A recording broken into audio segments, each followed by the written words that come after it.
Pernah tidak Anda merasa ketika berbicara pada malam hari, suara yang kita dengarkan lebih jelas dibandingkan pada siang hari?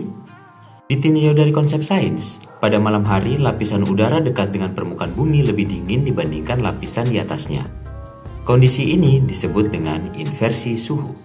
Pada suhu udara yang rendah, partikel udaranya lebih rapat dibandingkan pada suhu yang tinggi. Sehingga pada suhu yang rendah, semakin baik untuk gelombang bunyi merambat. Inversi suhu membuat gelombang suara merambat di udara dibiaskan kembali ke arah permukaan bumi yang suhunya lebih dingin. Karena peristiwa itu, sehingga gelombang bunyi lebih jelas terdengar. Selain itu, pada malam hari, kebisingan lingkungan dari aktivitas manusia berkurang. Sehingga suara kecil pun lebih mudah didengar oleh telinga dibandingkan pada siang hari yang penuh dengan gangguan suara lain. Oleh karena itu, hati-hati ketika berbisik-bisik pada malam hari, karena akan jelas terdengar. Semoga bermanfaat. Terima kasih.